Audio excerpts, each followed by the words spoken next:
Ну вот мы и встретились в новом 2024, а поводом стало, конечно же, первое обновление для CS2 в этом году. Как, собственно говоря, и этот ролик на моем канале. Само же обновление весит 880 мегабайт, и помимо него мы еще обсудим недавнюю вак-волну и состояние Legacy версии CSGO и Steam на Windows 7. Так что приготовились внимательно слушать, смотрим спонсора и погнали. Не знаешь, где выгодно и быстро пополнить кошелек Steam или приобрести игру, то добро пожаловать на Купи-код, на котором самая низкая комиссия на рынке. Захотел приобрести недоступные игры в твоем регионе? Пожалуйста, просто заходишь в гифты и во вкладку «Недоступная РФ», и тебе не надо будет париться с созданием дополнительных аккаунтов. А если использовать мой промокод, можно получить минус 2% к пополнению или скидку на приобретение гифта. Тем более, что пополнение на сайте проходит всего в нескольких шагов. Вводишь логин, указываешь сумму и далее вводим платежные данные. И все. Сайт полностью безопасен и не требует каких-либо паролей. Все, что вам нужно, это логин. И пополнять можно не только РУ-аккаунты, но и казахстанские, турецкие и так далее. Кстати, теперь у зарегистрированных пользователей есть кэшбэк на каждое пополнение или покупку. По этому случаю бегом на Купи-код по ссылке в описании. Ну что же, пока что все прогнозы с прошлого ролика, который основан на статистике, сбываются. И мы получили первое обновление для CS2 почти в тех же числах, что и в прошлых годах января. К сожалению, само обновление имеет только фиксы, что в целом было ожидаемо. И по большей части связаны они с интерфейсом, а в частности с вкладкой снаряжения. Исправили случай, когда предметы, которые нельзя экипировать, отображались в данном меню. Исправили случай сброса вашей экипировки. Исправили момент, когда ваша экипировка могла не сохраняться, а также исправили задержку изменений персонажа в главном меню. Ну и, конечно же, поправили задержку при появлении изображения карт в меню «Играть». Далее вновь пофиксили некоторые визуальные баги при просмотре демок и поправили некорректное отображение анимаций в CS TV. И по традиции улучшили вид некоторых наклеек, дабы они более соответствовали CSGO. А также были изменения на двух картах. На Ancient добавили коллизию углов для гранат на столбах для плента Б, а на Anubis скорректировали клиппинг на пленте А, дабы не было проваливаний предметов и игрока за пределы карты. К тому же разработчики исправили еще одну не очень приятную вещь, которая связана с инструментами для мастерской. Последнее обновление в 2023 году что-то сломало, и галочка с инструментами для игры постоянно снималась после завершения работы в них. И приходилось каждый раз закачивать какую-то часть инструментария, ставив постоянно эту проклятую галку. Но благо это поправили. И на этом обновление заканчивается. И поэтому переходим к недавней вак-волне, которая началась приблизительно с 3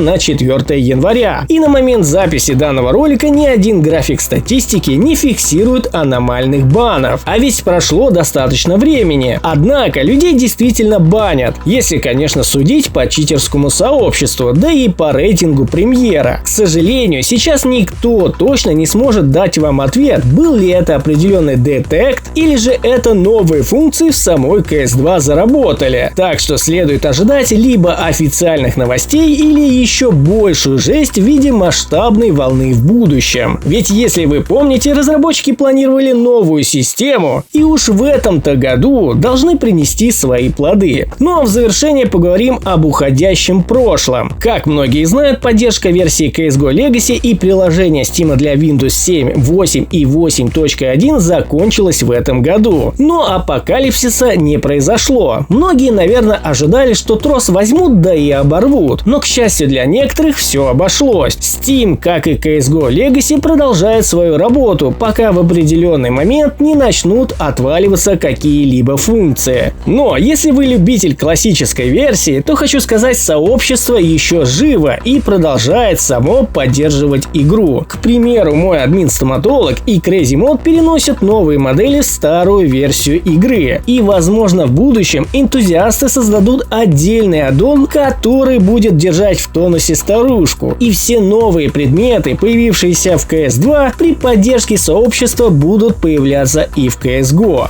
Так что для тех, кто до сих пор продолжает отдавать предпочтение CSGO, еще ничего, собственно говоря, не закончилось. На этой ноте у меня все. Всем огромнейшее спасибо за просмотр. Всем пока и удачи!